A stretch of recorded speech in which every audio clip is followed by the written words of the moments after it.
Welcome back to the Sage Audio channel. Today we'll discuss how to EQ your master. We'll cover various mastering equalizer plugins that you might use for your session, discuss some fundamentals about equalizing when mastering, and listen to examples. So if you could, subscribe to the channel, and stick around for the full video. But first, if you have a mix that you need mastered, send it to us at sageaudio.com. We'll master it for you and send you a free mastered sample of it.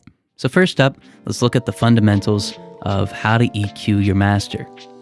When applying equalization to your master, there's some things to keep in mind, including how much amplification or attenuation to use, and the best phase settings. Although most guidelines can be taken with a grain of salt, they'll typically keep you from making mistakes during your mastering session. First and foremost, it's best not to make any changes greater than 3 dB during a mastering session. Unless you're trying to fix a serious issue with a mix and you don't have access to the mix session for a revision, you should typically stay within 0.25 dB to 2 dB of range of amplification or attenuation. Now, this will keep you from making an aggressive and noticeable change. Since mastering should typically be subtle and equalization is the easiest way to make noticeable changes to a signal, you'll need to be thoughtful when you're applying it. Another thing to keep in mind is how your equalization will change the phase of your signal. When using a zero phase or natural phase type of equalizer, you'll inevitably change the phase of your signal, whether making a boost or a cut. Now, these phase changes will alter the curve that you're trying to make. This can sound good in certain circumstances, however, sometimes you'll want very precise and accurate changes. When this is the case, it'll be better to use linear phase processing. Lastly, it should be noted that I can't give you exact frequencies to amplify, since each master is different. However, if you're completely in doubt about what to change, I'd recommend using a small bump at 80 Hz, a small bump at 2 kHz, and a subtle shelf at 5 kHz and up.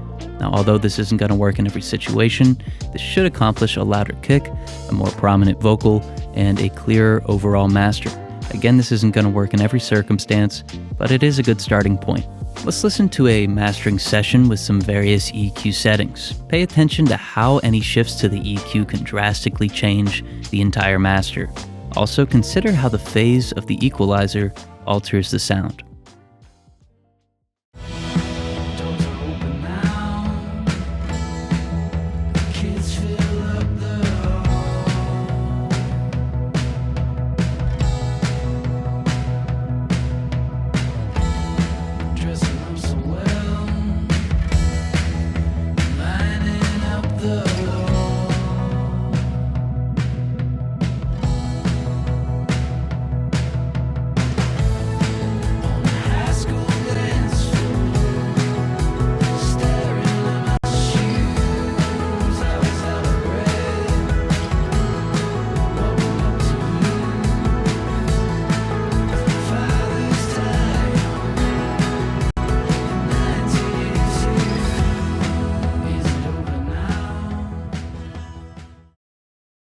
Next, let's answer the question, what type of equalizer should you use when you're mastering?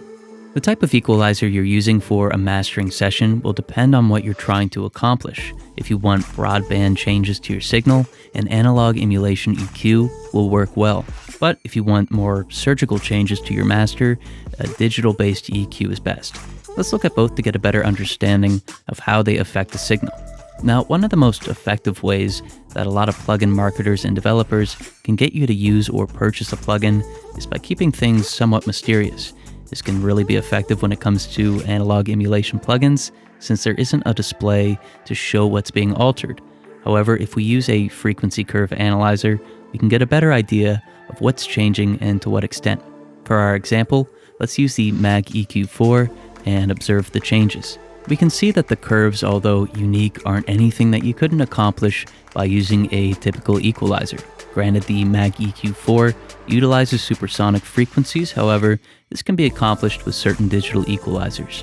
Keep in mind that what really makes analog emulation equalizers indicative of the gear that they emulate are these curves. If the curves are closely modeled off of the original gear, this can be useful if you want your master to sound a little closer to an analog master. But other than this, there isn't too much that's different from other digital-based equalizers. Another thing to keep in mind is how these equalizers alter the phase. Most will utilize a natural phase setting, whereas others might introduce a linear phase setting to keep things as accurate as possible. Ideally, these emulations will introduce phase changes that are as close as possible to the original gear. Again, these plugins are best when you're trying to create an overall tone. By this I mean that you want to create broad changes to your master with natural sounding curves. If you want to create a very specific alteration to your master, this wouldn't be the best equalizer to use. Again, if you want to make surgical changes to your master, you're going to need an equalizer that's capable of making these changes. So for example, if you had some sibilants that you wanted to attenuate, or maybe a specifically harsh sound that exists only within a range of, say, 20 to 30 Hz, it's best to use a more accurate equalizer. Let's listen to the difference between an analog emulation plugin and a more precise digital one. Also, let's see if we can make our digital EQ sound nearly identical to the Mag EQ4.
Last up, let's talk about how to EQ your master for stereo expansion.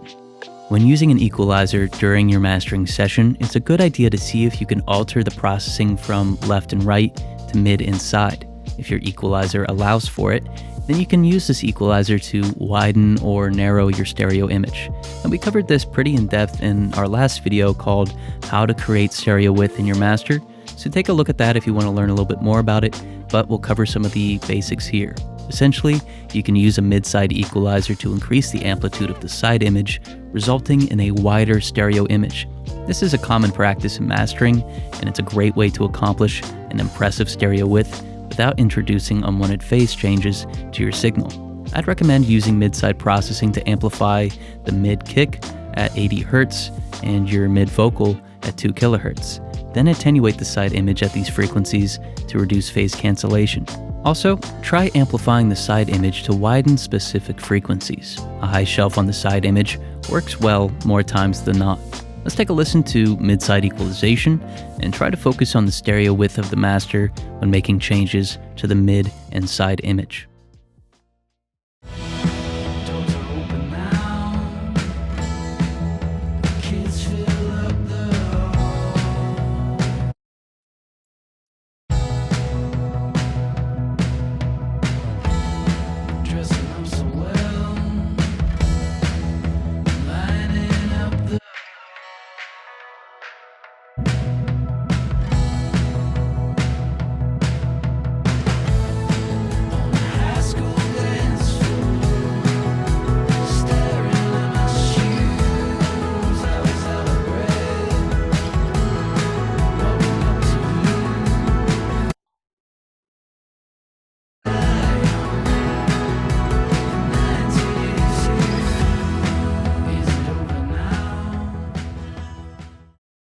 So these are our thoughts on how to EQ your master, but what do you think? Let us know in the comment section below, and if you could, like and subscribe to the channel if you learned something from this video. Also, send us one of your mixes at sageaudio.com. We'll master it for you and send you a free mastered sample of it. But thank you so much for watching. We really hope you enjoyed it. If you did, please like and subscribe to the channel. It really helps us out, and it's the best way to stay up to date with the videos that we release. There's a comment section where you can leave your thoughts on this video, or you can make a suggestion for a future video. And again, if you have a mix that you need mastered, send it to us at sageaudio.com. We'll master it for you, and we'll send you a free mastered sample. Thank you so much for watching. We'll see you in the next video.